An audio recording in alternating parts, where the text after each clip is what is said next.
The courtroom door swung open that Tuesday morning, and every head turned, expecting to see a mother facing the weight of the world alone. But instead, a small figure stepped through, an 8-year-old black boy, dressed in an oversized suit jacket that barely reached his knees, carrying a Spider-Man backpack in one hand and a battered briefcase in the other. The room fell silent. All eyes locked on him as he marched straight to the defendant's table with a purpose that could not be ignored. And then, with the kind of conviction that stopped time itself, he looked up at the judge and said, "Your Honor, I'm her lawyer." Judge Frank Caprio, a man who had seen thousands of cases in his 38 years on the bench, stared at the child in disbelief. This wasn't the scene he had anticipated. The small boy, with his serious eyes and determined expression, stood in stark contrast to the typical adults who filled his courtroom. The courtroom buzzed with whispers as everyone tried to process what had just happened. Was this a joke? A child playing dress-up? Or something more? Milo Reed, in his oversized jacket, didn't wait for anyone to speak. He set his briefcase on the table with a thud, the weight of it a reminder that he wasn't just here to play. He was here to fight. His eyes, filled with purpose, never wavered as he looked at the judge. For a moment, there was complete silence, the kind that hung heavy in the air, before the judge finally spoke, his voice full of confusion yet tinged with curiosity. "Young man, I'm not sure what this is about, but I have to ask, are you truly representing your mother in this case?" Judge Caprio's voice was gentle but firm, as if trying to comprehend the absurdity of the situation. Milo nodded, his hand reaching for his briefcase once more. "Yes, Your Honor. I'm here to defend my mom," he said, his voice steady but filled with a kind of innocence that made the entire room pause. At that moment, no one could predict what would happen next. The tension in the room thickened as the young boy took a seat next to his mother, Hazel Reed, who looked as though she might faint at the sight of her son's unexpected appearance. She had no idea how he had managed to get to the courthouse, let alone prepare for something like this. But there he was, her 8-year-old son, standing by her side when she needed him most. The gallery was silent, the air electric with anticipation. The judge, too stunned to speak, looked between the child and his exhausted mother, his mind racing. What was going on here? What was the boy going to do? How could anyone, let alone a child, handle something so serious? But Milo didn't seem to care about the questions that filled the room. He was focused on one thing, his mom, and he was ready to do whatever it took to protect her. Hazel Reed sat at the defendant's table, her hands trembling as she glanced down at her worn-out uniform. She hadn't slept in what felt like days, her body aching from the exhaustion of juggling 3 jobs just to keep a roof over her and her son's head. Her mind raced through every painful memory that had led to this moment. The fear of losing the only person she truly loved, her son, Milo. As the courtroom grew quiet, she watched him, her 8-year-old boy, so small in that oversized suit jacket, carrying with him the weight of a world she'd never intended for him to bear. But there he was, standing tall, his face a picture of determination, as if he were born to do this. Hazel wanted to tell him to go home. She wanted to rush him out of the courtroom before things escalated. But deep down, she knew it wasn't that simple. Milo had never seen her so vulnerable, so close to losing everything she had fought so hard for. She had tried to protect him from this kind of world, but now, her child was stepping up to protect her. The charges against Hazel were severe: child endangerment and neglect. A teacher had seen Milo walking alone the last block to school, and somehow, that had been enough to call into question Hazel's ability to care for him. The very idea that she might lose him because of this one moment felt like the universe was turning its back on her. Hazel's mind flashed to the years of hard work, the sleepless nights, and the sacrifices she had made. Every dollar she earned, every job she took was for him. She had moved to this country from El Salvador when she was just 17, hoping for a better life. And she'd fought every day since then to give Milo a chance, one that she could never have for herself. But now, it seemed like all of her sacrifices might be for nothing. She hadn't even been able to afford a lawyer for this case. Hazel felt the weight of that truth pressing down on her chest. She had tried everything. 3 jobs, endless hours, no breaks, and still, she could never quite catch up. Still, the world expected more from her. And now, here she was, sitting in a courtroom where the very thing she feared most, the loss of Milo, was within reach. She hadn't noticed that the judge had already asked if she was appearing without counsel. His voice startled her, and she quickly tried to gather herself. "Yes, Your Honor," she murmured, fighting to keep her composure. "I couldn't afford a lawyer." And then there was Milo. As the courtroom settled, Hazel couldn't help but look at him again, the boy who had just declared himself her lawyer, the boy who had somehow become her greatest defender. She tried to hold back tears, but they were already there, brimming in her eyes, threatening to spill over. "Your Honor," Milo's voice rang out once again, steady and clear. "I'm ready to present my case now." But what Milo presented next would prove that sometimes the most powerful legal arguments come from the smallest voices. Milo Reed stood there, his small hands gripping his briefcase with a seriousness that belied his age. The courtroom was still, all eyes locked on him. He was about to do something that no one expected, least of all his mother. He was about to fight for her, and he wasn't going to back down. Hazel's heart pounded in her chest as she watched him prepare to speak. How had he managed to get here, to plan all of this? How had her little boy, so young, so innocent, become her voice in a battle so much bigger than him? Milo's hand shook slightly as he opened his briefcase, revealing a stack of papers inside. The crowd seemed to lean in, not knowing what to expect. He pulled out the first sheet, a hand-drawn map of his walk to school. With a calmness that surprised everyone, Milo placed it on the table in front of the judge. "Exhibit A," he said, his voice clear and confident. "This is a map of my walk to school. It's 0.6 miles. There are 6 streets I cross. 5 of them have crossing guards or traffic lights. 1 doesn't, but my mom taught me to look both ways 3 times before crossing." He pointed at the marks on the map with a steady finger. "This is Mr. Chin's grocery store. If I'm ever scared, I can go inside, and he'll help me. This is Officer Rodriguez's corner. He's there every morning, making sure kids get to school safe. This is Mrs. Washington's house. She sits on her porch every morning with her coffee and waves at me. And this is my school." Judge Caprio leaned forward, his interest piqued. "You drew this yourself, Milo?" he asked. "Yes, sir," Milo replied with a nod, not even flinching under the judge's gaze. "I use crayons because we don't have color pencils. Is that okay?" "It's more than okay," the judge said, a small smile tugging at the corners of his lips. "Continue." Milo pulled out another piece of paper, this time an official certificate. "Exhibit B. This is my attendance certificate from Roosevelt Elementary. See? I've been on time every day this year. Mom makes sure I get to school, even when she's really, really tired." Hazel's chest tightened as she watched him. She never imagined he would be the one defending her. She had worked herself to exhaustion for him, but here he was, presenting evidence like a seasoned attorney, speaking with a conviction she hadn't even known he had. "Exhibit C," Milo continued, pulling out a photograph. It was a picture of him and Hazel at his 2nd grade graduation. "This is for my graduation. That's me and Mom. See how happy we are? That's because I graduated with honors. Mom came to the ceremony, even though she had to miss 4 hours of work. She lost money to be there, but she said watching me graduate was worth more than money."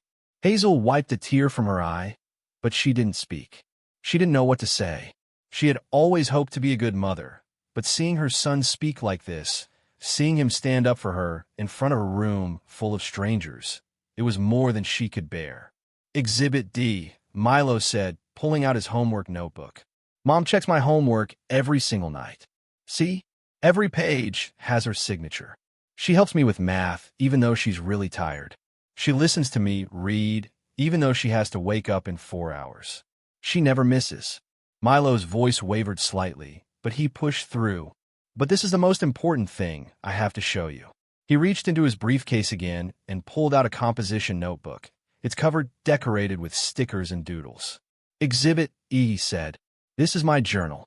My teacher, Mrs. Patterson, makes us write in it every week.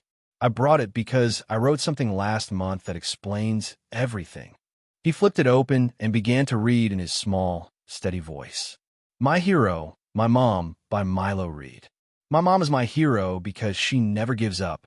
She came to America from El Salvador to keep me safe. My dad had to go back to El Salvador, and he died there. Mom says bad people killed him, but Mom stayed here so I could go to school and be safe. Mom works 3 jobs. She works at the hospital cleaning at night. She works at a restaurant in the morning. She works cleaning offices in the afternoon. She only sleeps 2 hours every day. But she always has time for me. When I'm scared, Mom hugs me. When I'm sick, Mom stays home even though she loses money. When I do good on a test, Mom puts it on the refrigerator. Mom says she works hard so I can have a future. She says, in America, if you work hard and go to school, you can be anything. I want to be a lawyer when I grow up so I can help people like my mom. People who work really hard, but nobody sees them. The courtroom was completely silent, except for the sound of people struggling to hold back their tears. Hazel's heart felt as though it might break in two, but she didn't care. She had never been prouder of her son. But what Milo was about to present next would show everyone that sometimes the most powerful arguments come not from experience, but from love. Milo Reed stood tall, his eyes unwavering as he prepared to present the final pieces of his case. The courtroom was still, every person there transfixed by this remarkable child, an 8-year-old boy who had become a beacon of strength for his mother. The weight of the room seemed to press down on him, but Milo didn't flinch. He had come this far, and he was determined to see it through. His mother, Hazel, sat beside him, her hands gripping the table as she fought to contain her emotions. She was exhausted, both physically and emotionally, but seeing Milo stand up for her like this, seeing him fight to protect the one thing she cherished most, filled her with pride. She had done her best to shield him from the harsh realities of their world, but here he was, taking the fight to them. Milo, Judge Caprio said softly, his voice full of admiration, you've presented some compelling evidence. But there's one thing I still need to understand. You said your mom isn't neglecting you. Can you explain why you walk to school alone sometimes, even though your mom works so hard to take care of you? Milo's eyes flickered toward his mother, who seemed almost afraid of the question. But Milo didn't hesitate. He looked the judge straight in the eye and answered with the calm certainty that had stunned everyone so far. Yes, Your Honor, he said. I walked the last block to school alone because Mom has to catch the bus to her second job. She walks with me for most of the way, but when she has to leave, I can see the school and the crossing guard. She watches me from the bus stop until I'm safe inside. The room fell silent again. It was a moment of clarity, a moment where everything Hazel had sacrificed, everything she had fought for, came to light. The reality of her life, the exhaustion, the struggle. It was all here, laid bare by her son's simple words. Your Honor, Milo continued, his voice growing even more passionate, my mom does everything she can to make sure I'm safe. She works 3 jobs so I can have food to eat, a roof over my head, and a chance at a future. She sacrifices sleep, health, and her happiness, but she never sacrifices her love for me. If I walk that last block alone, it's not because she doesn't care. It's because she's doing everything she can to make sure I have a better life. Hazel's heart swelled with emotion, but she didn't let herself cry. She couldn't. Not yet. She had to stay strong for Milo, for everything they had been through. Milo wasn't finished. He reached into his briefcase one last time and pulled out a final piece of evidence. It was a piece of paper with a schedule on it, handwritten, childishly neat but detailed. This is my mom's schedule, he said. She works from 4 p.m. to midnight at the hospital. Then she takes 2 buses home. She gets home at 1:30 a.m., sleeps for 2.5 hours, and wakes up at 4 a.m. to walk me to school. Then she works another job at the restaurant, and then she works cleaning offices in the afternoon. After that, she helps me with my homework. She does this every single day, except Sunday. The room was utterly still.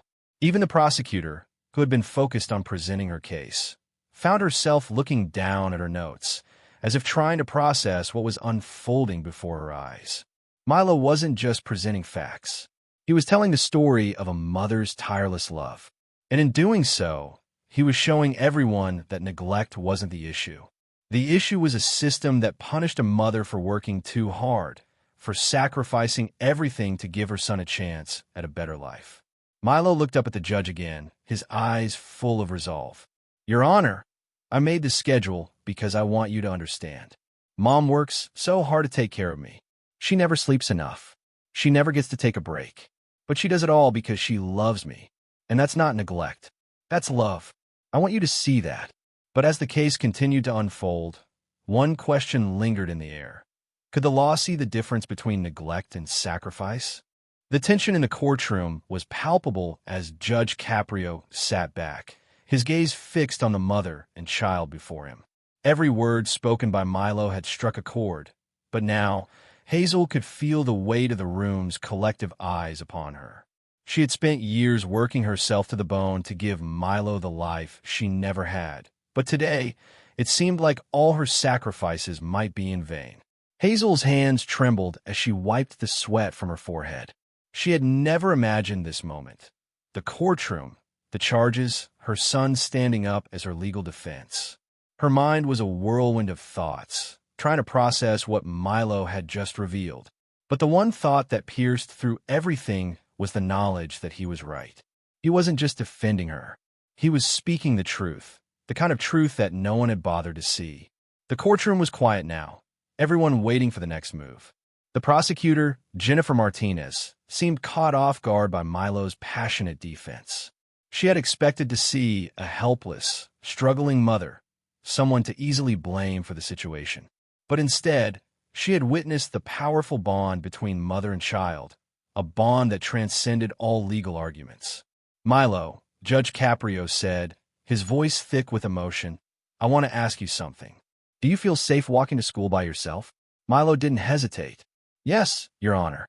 I'm safe. Mom taught me how to look both ways. And I always have people watching out for me. Mr. Chun, Officer Rodriguez, Mrs. Washington, and the crossing guard. They all help me. And Mom's always watching me from the bus stop." Judge Caprio nodded, his expression softening. He was beginning to see what Milo had been trying to show all along. Hazel had given up everything for her son, and in return, Milo had become her protector, the one who had the strength to fight for her when she couldn't fight for herself. The prosecutor rose to her feet, her voice tinged with frustration. "Your Honor, with all due respect, this is highly irregular. A child cannot represent himself in court. And these arguments, while touching, do not negate the fact that Hazel Reed allowed her child to walk alone, which put him at risk." Milo turned toward the prosecutor, his eyes unwavering. "I wasn't at risk. I know what I'm doing. Mom taught me everything, and she's the one who made sure I was ready. I didn't walk alone because Mom doesn't care. I walked alone because she had to catch her bus. But I wasn't alone. I was always safe." The prosecutor faltered. She had no counterargument to this. Everything Milo said was backed by the truth, a truth that couldn't be ignored. Hazel looked at her son, her heart full of conflicting emotions. She had never wanted him to carry such a burden. But now, as she watched him fight for her, she realized something. He wasn't just defending her. He was defending their entire life, their struggle, their love. And it was something that no one in this courtroom could deny. Judge Caprio took a deep breath and addressed the courtroom. "The child is not wrong. The law must protect children, yes, but it must also protect the families who are doing their best under incredibly difficult circumstances. Hazel Reed is not an unfit mother. She is a mother who has worked tirelessly to provide for her son. She is a mother who has sacrificed everything to make sure he has a future." The words hung in the air like a moment suspended in time. The courtroom had become a space not just for legal arguments, but for truth, love, and a mother's sacrifice. Hazel's eyes filled with tears as she watched her son, her protector, speak up in defense of their shared struggle. But even as the moment seemed to reach its peak, there was still one question left unanswered. The question that remained was whether the judge would see what Milo had shown so clearly, how much Hazel had sacrificed for her son's future, and whether the law would recognize that sacrifice as enough. As the courtroom sat in stunned silence, all eyes turned to Judge Caprio. His gaze shifted between the prosecutor, who stood frozen in place, and Milo, who sat next to his mother with a quiet strength that was beyond his years. The courtroom had already witnessed something extraordinary, a child defending his mother with the full force of love and truth. But now, as the case reached its climax, it was clear that something even more powerful was unfolding. Hazel's heart raced as she watched her son, sitting so calmly, poised to give the final argument. This was her last hope, the last chance for her to keep the life she had built with so much sacrifice. She had spent every day of the last 8 years working 3 jobs, living in exhaustion, all for Milo's future. The thought that she might lose him now, for something so small as walking the last block to school alone, felt like the ultimate injustice. But in that moment, she realized that the true injustice wasn't what the world thought of her. It was that the system had failed to see her sacrifice. And Milo, her 8-year-old son, was the one brave enough to stand up and make them see it. Milo stood from his seat, walked over to the microphone, and looked up at the judge with the same unwavering determination that had defined his every word so far. "Your Honor," Milo began, his voice steady and clear. "I know I'm just a kid, but I've been working on this case for days, and I think I have something important to say." The room fell silent again, the weight of his words hanging in the air. Even the prosecutor, who had been firm in her stance, watched with a mixture of disbelief and awe. "Mom has worked 3 jobs my whole life. She works all day and all night, and she only sleeps for 2 hours. She's always so tired, but she never gives up. She never complains. She's always there for me. She teaches me how to be smart, how to be strong, how to be safe. She taught me how to walk to school by myself, how to cross the street safely, how to take the bus. She's the one who makes sure I'm okay, even when she's not." Milo paused for a moment, his small face filled with the seriousness of the argument he was about to make. The room held its breath. "In your honor, I know what the prosecutor says. She says my mom is neglecting me. She says she's putting me in danger. But that's not true. My mom isn't neglecting me. She's protecting me. She's doing everything she can so that I can be safe and go to school and have a future. I'm not in danger when I walk to school. I'm not in danger because I'm doing what Mom taught me to do. And I'm not in danger because I have people watching out for me, like Officer Rodriguez and Mr. Chen. And Mom watches me from the bus stop to make sure I get to school safe." Milo's voice began to waver, but he pushed through. "I know Mom is tired. I know she's scared. But I also know that everything she does is for me. She doesn't have time for herself, but she makes sure I have everything I need. She makes sure I'm not hungry. She makes sure I get my homework done. She makes sure I'm safe. And she works 3 jobs so I can have a better life." His eyes looked directly at the prosecutor now, his voice growing firmer. "You say my mom is neglecting me, but you're wrong. My mom is the best mom in the world. She's not perfect. Sometimes she's tired. Sometimes she forgets to sign my permission slips. But that doesn't mean she's neglecting me. She's doing her best, and that's all anyone can ask for." The courtroom was silent again, the emotional weight of Milo's words hanging in the air like a heavy fog. It was clear that his argument had touched something deep inside everyone present. Milo took a deep breath and turned back to Judge Caprio. "Your Honor, I worked really hard on this case. I collected all my evidence. I wrote everything down. I practiced my arguments. And I'm telling the truth. My mom is not neglecting me. She's the best mom in the world. And I need her. I need her to be with me. I need her to be my mom." But would Judge Caprio see the truth in Milo's words? Or would the system continue to punish a mother for doing everything she could to survive? Judge Caprio sat back in his chair, his eyes fixed on the small boy standing before him, his mother sitting beside him, both awaiting his decision. The weight of the courtroom's silence pressed heavily on everyone in the room. The evidence had been presented. The arguments had been made. And now, the judge had to decide whether to uphold the charges against Hazel Reed, a mother who had sacrificed everything for her son, or whether to acknowledge that sometimes the system fails to see the sacrifices made by those it claims to protect. For a moment, it seemed like time stood still. Judge Caprio looked at Milo, his eyes filled with a mixture of admiration and disbelief. He had presided over countless cases in his career, but he had never witnessed anything quite like this. A a child who had not only stood up for his mother, but had eloquently argued that love, sacrifice, and a mother's determination should not be viewed as neglect. Finally, Judge Caprio removed his glasses and wiped his eyes, a rare sign of emotion for the man who had seen it all. He cleared his throat and addressed the courtroom in a voice thick with emotion. "Milo Reed," he began, his voice cracking slightly. "In 38 years as a judge, I have heard arguments from the finest lawyers in Rhode Island. I have heard eloquent attorneys cite complex precedents. I have heard senior counsel present cases with decades of experience behind them. But I have never heard a better closing argument than the one you just delivered. Not once." The room was still, every person hanging on the judge's words. Hazel sat frozen, her hand over her mouth, unable to believe what she was hearing.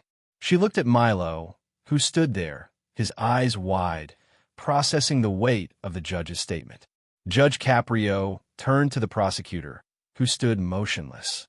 "Counselor," he said, his tone stern but fair, "do you wish to respond?" The prosecutor, her face flushed with emotion, stood slowly. "Your Honor," she began, her voice shaky, the state withdraws all charges." The courtroom erupted in applause, the tension that had held everyone captive for so long finally giving way to a collective sigh of relief. Milo and Hazel, still stunned, looked at each other, their faces a mixture of disbelief and joy. But Judge Caprio wasn't finished. He stood up from his bench and walked down to where Hazel and Milo were seated. The applause faded into an odd silence as the judge approached them.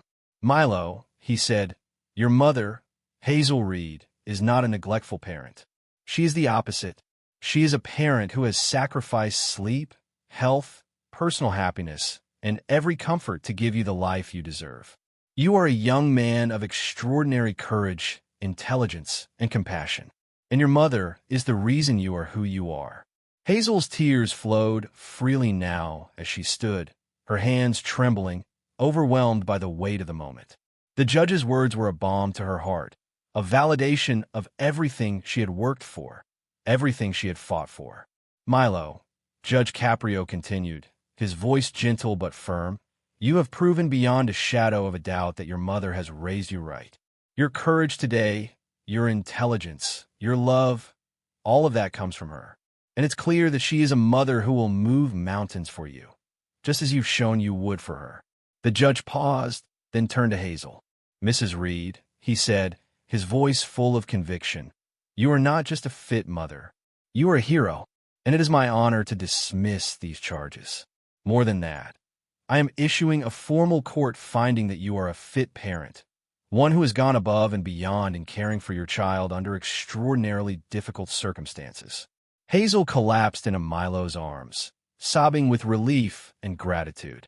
This was the moment she had feared would never come, the moment when she would be recognized for all the sacrifices she had made.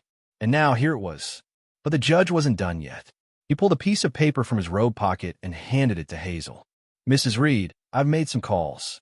I contacted the CEO of Providence Memorial Hospital, where you work the night shift. They've agreed to offer you a full-time position as a day shift supervisor. This new role comes with benefits, paid vacation, and a salary increase. You won't have to work 3 jobs anymore." Hazel's eyes widened in disbelief. "Your Honor, I don't know what to say." "You don't have to say anything," Judge Caprio replied, smiling warmly. "You've already said everything you needed to say with your actions.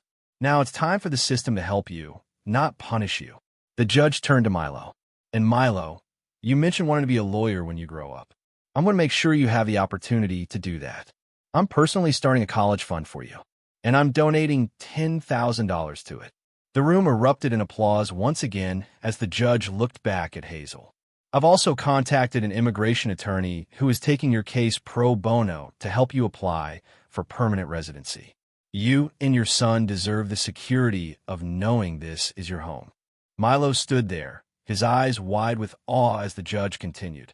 "This case made me question what we're doing as a society. We have a system that punishes parents for working hard, that labels sacrifice as neglect. And today, I've seen the truth. If Hazel Reed is guilty of neglect, then every working mother in America is guilty. Hazel, still overwhelmed by the turn of events, nodded silently, finally able to take in the full weight of what had just happened. Milo, Judge Caprio said, looking at the young boy with pride, "You've proven that the best lawyers argue from the heart." The story of a mother's sacrifice and a child's love would go on to inspire millions, reminding everyone that sometimes true justice isn't just about the law. It's about humanity, love, and the courage to stand up for what's right. Drop a comment below and let us know where you're watching from. If you enjoyed today's story, smash that like button, subscribe, and ring the notification bell so you never miss another pulse-pounding cinematic tale for Black Rise. Here's a quick question for you. Do you think Hazel should have been prosecuted in the first place? Or was the system at fault? Sometimes, the hardest stories we tell ourselves are the ones we learn from.